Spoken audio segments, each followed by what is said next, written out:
Welcome to another reading from the Mysterious Benedict Society by Trenton Lee Stewart.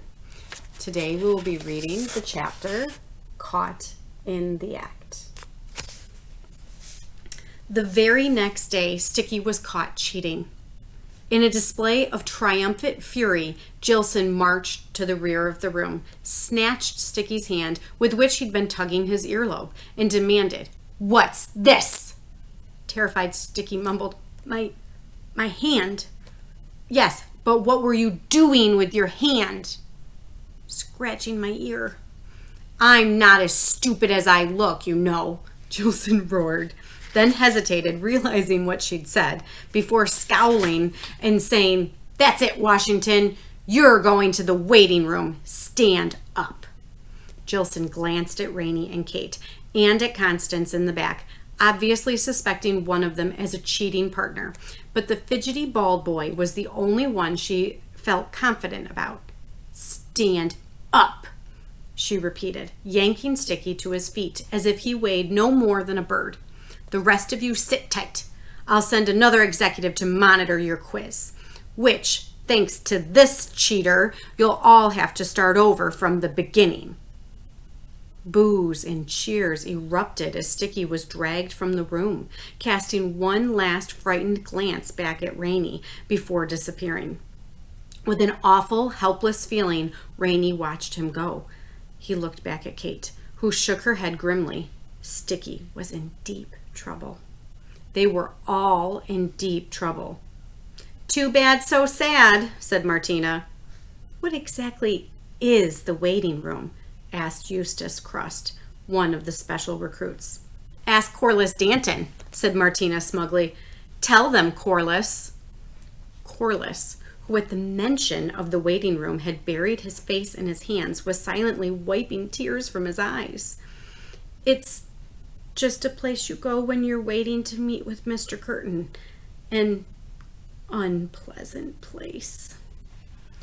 Rainey looked at Constance, whose face was even more sullen than usual and fearful as well. He wanted to give her a comforting look, but she wouldn't even glance in his direction. Anyway, what good would a look do? He was no more confident than Constance that the end wasn't hurtling toward them. It was bad enough that Sticky's worst fear had come true, but if Sticky told Mr. Curtin everything, and who could blame him if he cracked under pressure? It would mean the end of their mission and the beginning of something else. What would Mr. Curtin do if he found out? Would he take away everything? A complete brain sweep? And not just for Sticky, but for all of them? Maybe they weren't even worth the trouble, Rainey thought grimly. They were orphans after all, or in Sticky's case, believed to be. Might they not just go missing? Departed, Mr. Curtin would call it. Really departed? Rainey had a panicky feeling in his belly, the kind he always got when he dreamed he'd fallen from a precipice. Only with dreams, he always woke up. After their last class of the day, the Mysterious Benedict Society, minus one member, gathered in the rock garden. I hope Sticky isn't suffering terribly, Kate said. He dreaded the waiting room more than anything. If it had to happen to one of us, it should have been me. Don't worry, Constance said glumly. You may still get your chance. Rainey didn't point out that the waiting room might be the least of their worries. Look, until Sticky comes back, I think we need to keep to the plan. Let's go check out the loading area. The others agreed, and with Constance riding piggyback, they left the rock garden and walked across the empty plaza. It was a bleak day, and no one, not even Mr. Curtin, was out to enjoy it. There were a few students on the path that led to the gym, however, and Rainey and the others passed them without a word. Kate had decided the hill beyond the gym would offer the best view of the loading area, so this was where they were headed now. As the children mounted the hill, an early evening mist began to settle, and through its haze, the lights of distant harbor traffic shone in blurred colors. Far to the north, a foghorn groaned, reaching them less as a sound than a trembling in their bellies, as if their bodies were pipes in a somber old organ. It was a somber evening all around. Reaching the summit did nothing to improve their mood. Far below them, down by the bridge gate, the loading area was completely deserted. No trucks, no helpers, no crates in sight, no point even in getting out the spyglass. The gate guards were huddled in their guardhouse, keeping warm and dry. Rainey gazed over the water toward the mainland shore. It seemed no more than a shadow in the mist, as impossible to determine as their fate. Rainey's gaze drifted back toward the institute. The usual crowd of students had gathered at the gym, waiting for the doors to open. From this height, they looked like insects, eagerly massed at the entrance of a bug trap. In theory, the gym was open all day long, and students were encouraged to use it any time at all. But of course, classes, meals, and study time took up most of the day. In the remaining free minutes, hopeful students often took turns tugging at the door, which remained stubbornly closed. Just before supper, however, Jackson and many of the other executives would appear from inside the gym and let the students in. If anyone had the gall to ask why the door had been locked, Jackson would respond that it hadn't been locked. The students had simply been unable to open it. Constance, too, was looking down at the little crowd of students milling outside the locked doors. "The gym's always open, except when it isn't," she said, mimicking Jackson. She mopped her damp face with her damp sleeve. What did the executives do in there anyway? Constance had only meant to express her annoyance.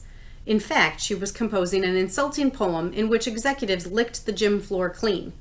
But Rainey looked at her as if she'd turned to gold. "That's a good question. I always assumed they were exercising, just keeping the gym to themselves. But what if they're up to something else?" Kate brought out the spyglass. "Guess what? There's a window in the back. I could take a peek. I'd need to find a way to reach it, though. It's a good 10 feet off the ground. What do you think, Rainey?" Several things raced through Rainey's mind at once.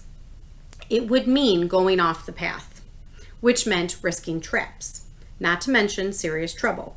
But maybe they were already in serious trouble and didn't know it yet. And what they found out might be extremely important. Rainey frowned. He wished he had more time to deliberate, but there was no more time. The gym door would be unlocked any minute. "I'll go with you," he said. "I can stand on your shoulders." Kate grinned. "Okay, here's the plan. We'll drop behind this hill to be out of sight of the gym, then circle around those smaller hills and sneak up from the back." "Aren't you forgetting someone?" said Constance. "We need a lookout. From up here, you can see everything, and we'll be able to see you. If anyone heads around the building, jump up and down and wave your arms." "Oh, goody," said Constance. "I get to stand here by myself and be misted on." But Rainey and Kate had already hurried off.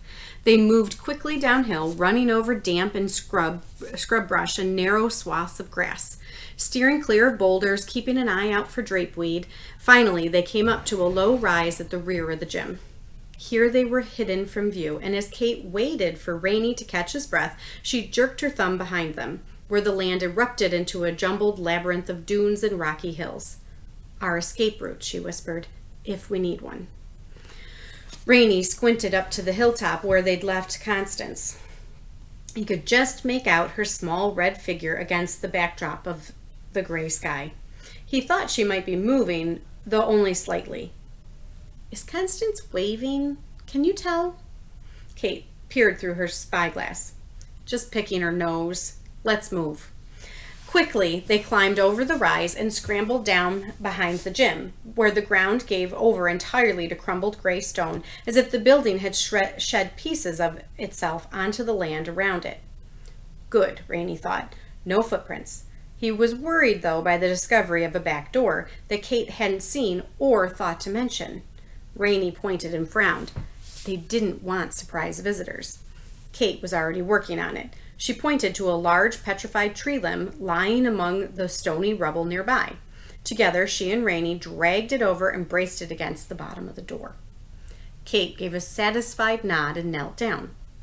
Rainey climbed onto his shoulders. He steadied himself with his hands against the stone wall and got to his feet set on her shoulders. Slowly, smoothly, Kate straightened up. Rainey's chin came to the bottom of the window.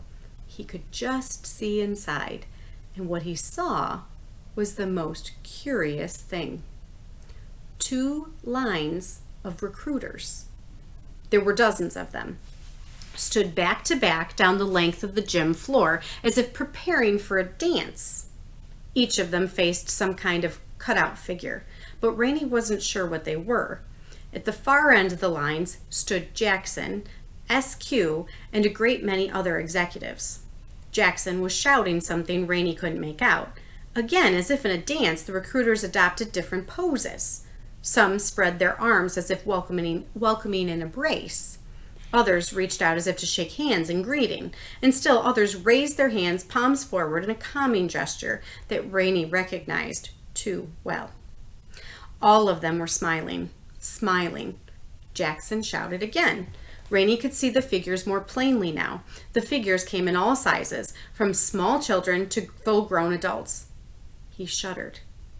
This was no dance. The recruiters were preparing for something. But what?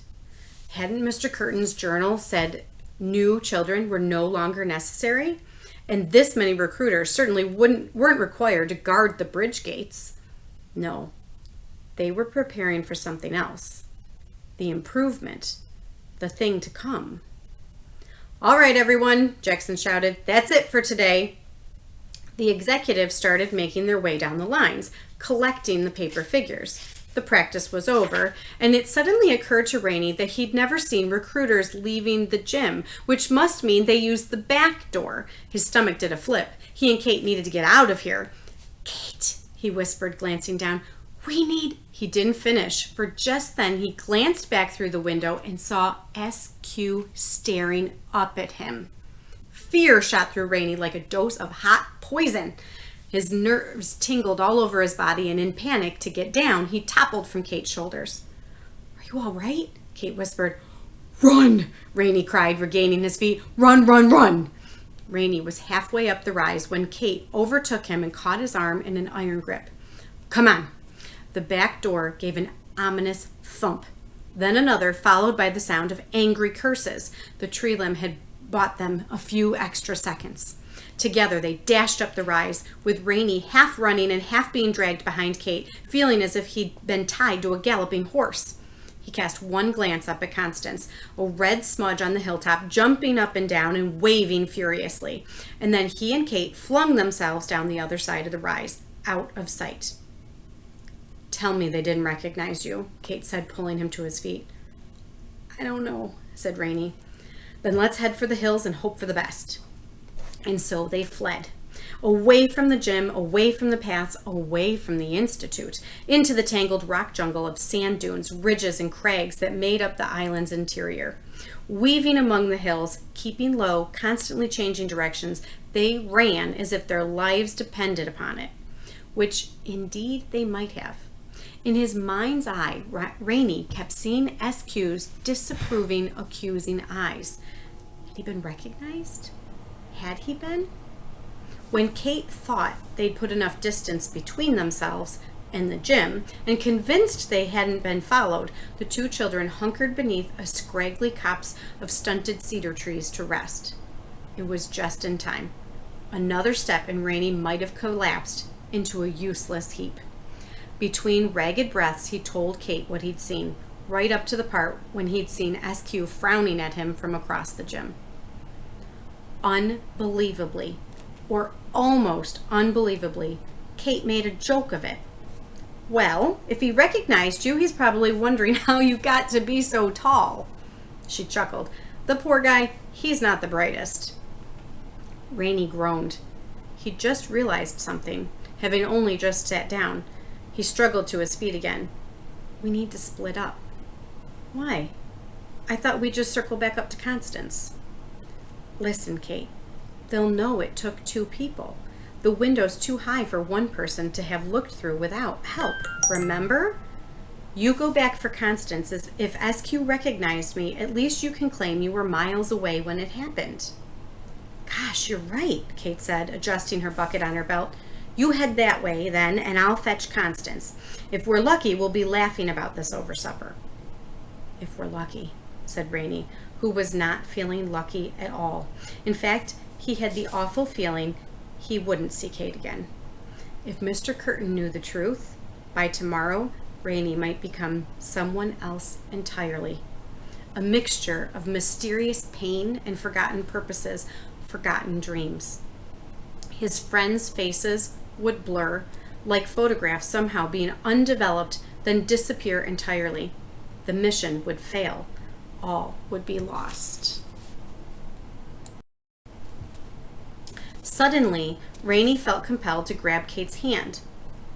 Thanks for helping me get up that hill back there. I never could have made it in time by myself. Kate waved him off. Oh, good grief. Just do me a favor. If you get sent to the waiting room, tell Sticky I said hello. Rainey's face fell. It's not funny, Kate.